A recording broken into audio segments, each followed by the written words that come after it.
Hello viewers, আসসালামু আলাইকুম। আজকে আমি ঘুরতে যাচ্ছি বরিশালের সুন্দর একটা প্লেসে।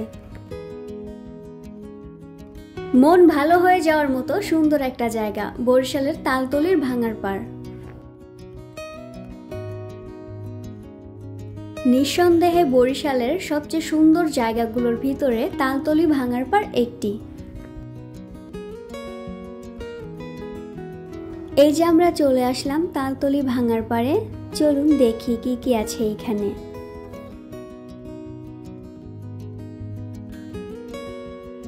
আপনি যদি প্রকৃতিপ্রেমী হয়ে থাকেন তাহলে এই জায়গাটা আপনার জন্য বেস্ট।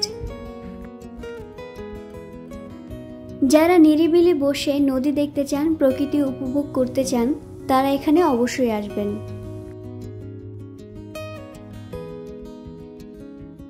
তবে বৃষ্টির দিনে এই জায়গাটা আরো সুন্দর হয়ে ওঠে।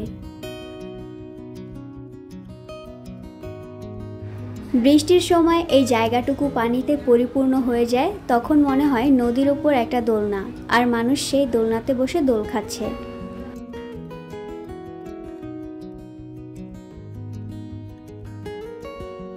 এখানে সাইডে যে রাস্তাটা দেখতে পাচ্ছেন, এটা কিন্তু পানিতে পরিপূর্ণ হয়ে যায়। এই দেখেন, এখনই হয়ে গেছে।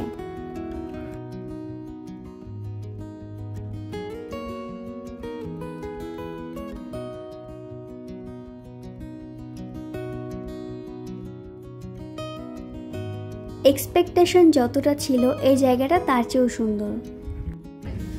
এই দিকের পরিবেশটা এত সুন্দর, আপনারা না আসলে বুঝতেই পারবেন না।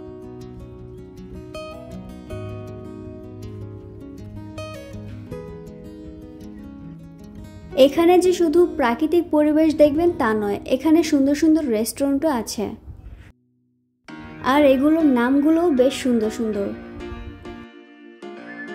অনেক রকমের আচার পাওয়া যায় এখানে।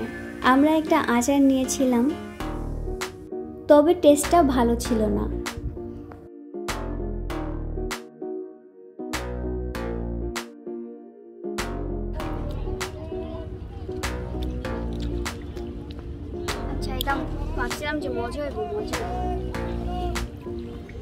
দেন হচ্ছে আমরা একটা ক্যাফেতে বসেছিলাম। এই ক্যাফেটার নাম হচ্ছে ক্যাফে নোঙর। এইখান থেকে আমরা এখানের স্পেশাল হচ্ছে পাস্তাটা অর্ডার করেছিলাম আর ফ্রাইড চিকেন নিয়েছিলাম।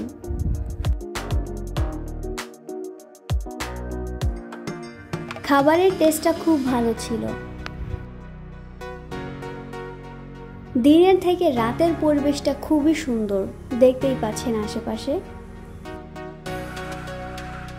এই জায়গাটা কিছুটা রিসোর্টের মতো লাগছে, সাজেকের।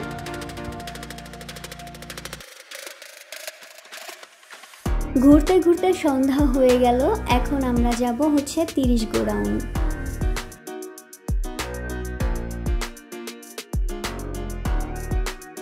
30 গোডাউন বরিশালের খুবই পরিচিত একটা জায়গা, আর এখানের খাবারগুলো অনেক মজার।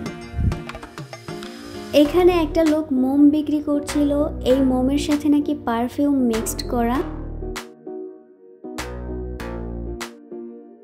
সব শেষে আমরা 30 গোডাউনের নাগা সিঙ্গারাটা নিয়েছিলাম। এটা আমার খুবই ফেভারিট একটা সিঙ্গারা। আপনারা যদি কখনো বরিশাল আসেন তাহলে এখানে এসে অবশ্যই এটা খাবেন।